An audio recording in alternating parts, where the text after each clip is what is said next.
Olá, pessoal do sexto ano, tudo bem? Vamos começar mais uma aula de texto e redação, dessa vez com uma correção das atividades da aula anterior, tá? Então, pega aí o livrinho azul e vamos começar. Nas atividades, expliquei um pouquinho sobre conto popular, né? O que é, de onde vem, né? Aqui tem um textinho, os três irmãos. Não vou ler, senão, né? A gente fica aqui um monte de tempo. Então, vamos lá. Número 1. O texto apresenta momentos de ternura entre os irmãos. Mostra ainda companheirismo entre eles. Você já precisou da ajuda de um irmão ou de alguém parecido para resolver algum problema seu? Conte para seus colegas. Olha só, a gente não está na sala de aula, não tem como a gente compartilhar informação. Mas aqui é tudo aquilo que alguém que você considera muito próximo, não precisa ser um irmão de sangue, pode ser um irmão, eu falo irmão de alma, né? Que são os amigos, primos. Eles te ajudaram em alguma coisa? Olha, eu tenho certeza que sim. Todos nós temos uma pessoa ou várias pessoas que nos ajudam nos momentos mais difíceis, ou até nos momentos bons também. Então, a gente tem sempre aquela pessoa com quem contar. 2. No início do texto, os três irmãos sabem que não irão se casar com a princesa. Por que eles têm certeza disso?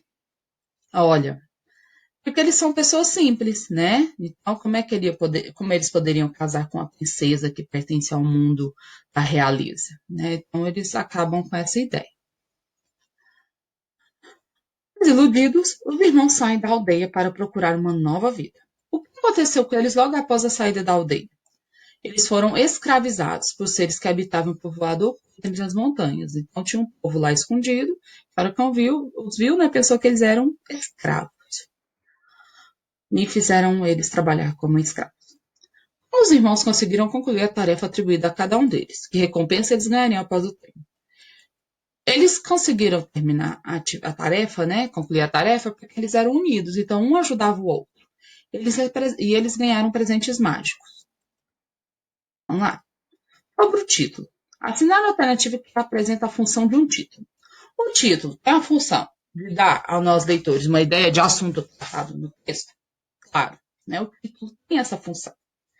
Chamar a atenção do leitor também, porque o que mais faz a gente ficar com vontade de ler o texto, um livro, é o título, né?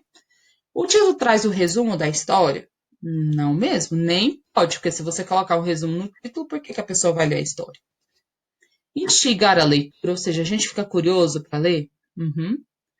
É uma expectativa, cria também, porque a gente quer saber o final da história, né? Quer saber tudo que acontece.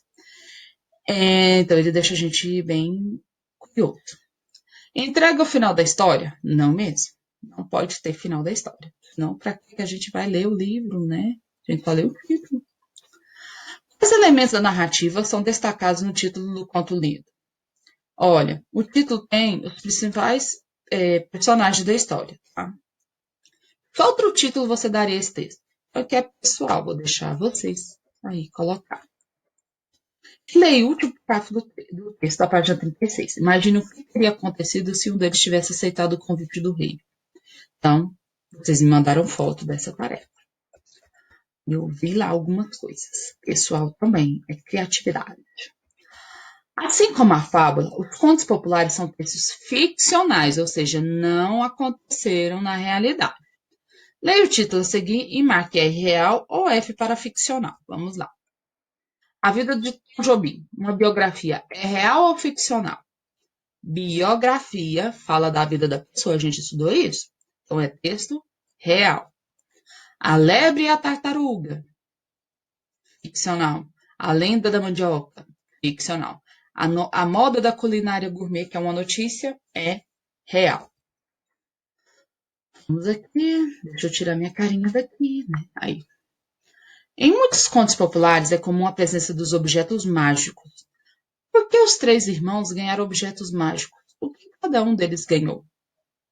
Ó, eles receberam como prêmio o serviço que eles prestaram, né?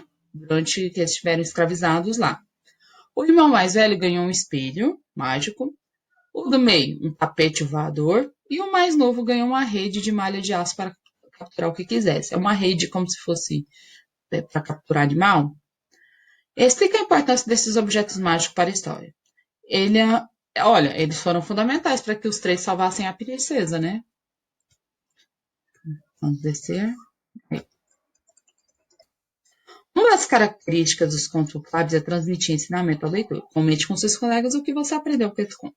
Olha, a gente pode falar que a gente aprendeu companheirismo, amizade, união, né?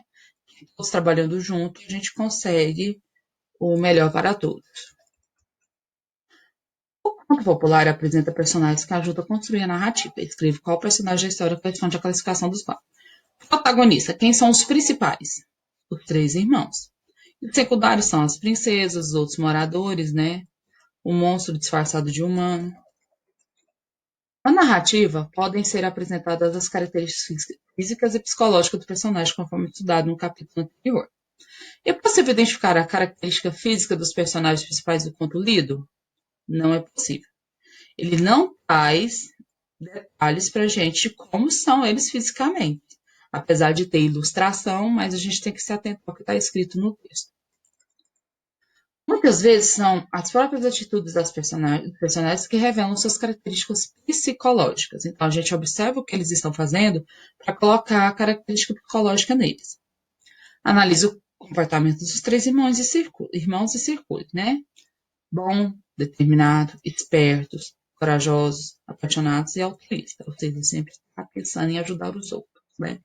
Se coloca no lugar dos outros. 6. O conjunto de fatos que compõe uma narrativa recebe o nome de enredo. Geralmente o enredo é composto das seguintes partes: situação inicial, complicação, desfecho. Falei sobre isso. Então vamos identificar as partes. O que acontece primeiro? Os irmãos desiludidos decidem aventurar em outro lugar. Depois, deixa eu ver aqui. Após envolverem todas as suas tarefas, os irmãos ganham presentes mágicos. C. Juntos os irmãos utilizam o presente que ganharam e salvam a princesa. D. O pai da princesa tenta decidir qual dos irmãos irá se casar com sua filha. Essa é a ordem. Então ficou C, A, D e B.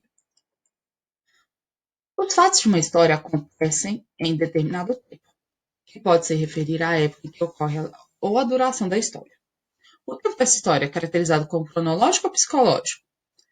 Cronológico, tá? Por mais que não seja evidente, não deixe claro pra gente quando começou, quanto tempo se passou, a gente sabe que é uma ordem tipo início, meio e fim, né?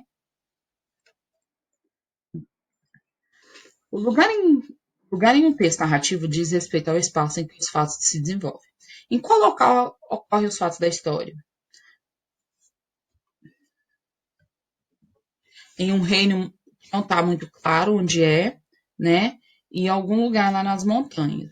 E a gente vai falar, ele não dá exatamente o local, a gente deduz da situação.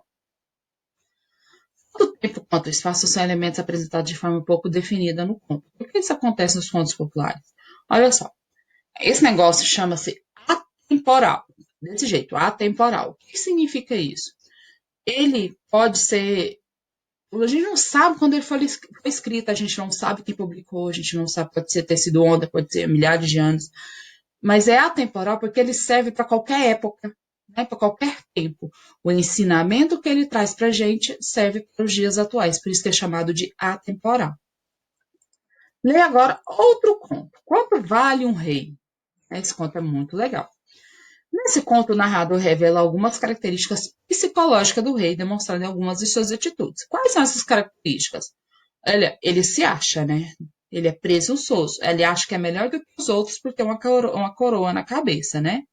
Então a gente coloca isso aí.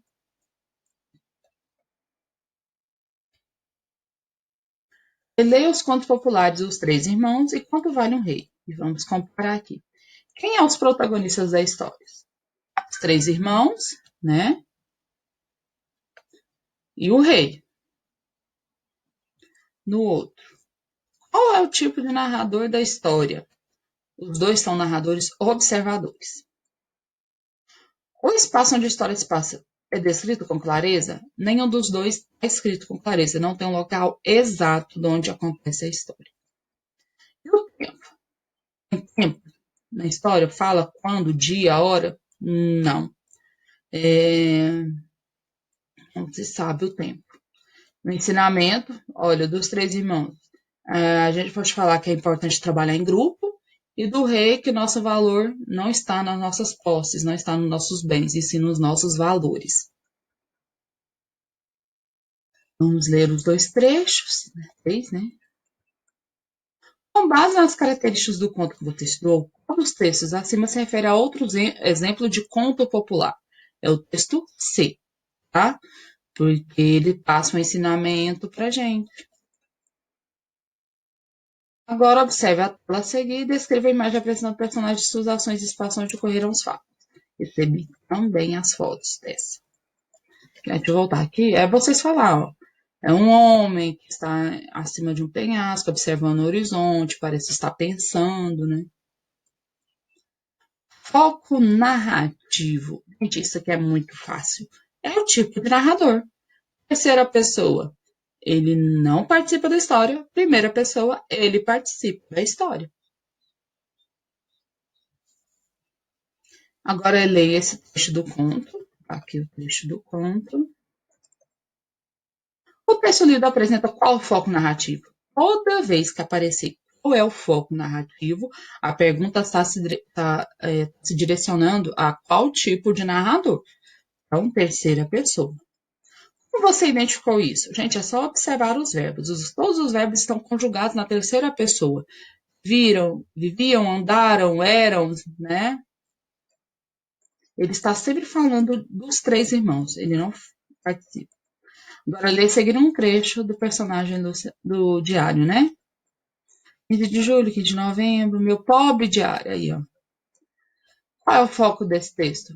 Primeira pessoa, porque fala meu, né? Eu esqueci. É, mas aí vem aqui. Mas não senti nada. Então, os verbos estão na primeira pessoa. Esse tipo de foco ocorre no diário, porque o diário é um texto pessoal. Ele tem que estar na primeira pessoa, porque não tem como você escrever um diário de uma outra pessoa. Você não sente o que ela passa. Então, é a primeira pessoa porque está se referindo a você mesmo. Vamos aqui. Leia os trechos a seguir, tem mais dois trechos. Classifica o tipo de narrador em cada um. No trecho A, personagem. B, observador.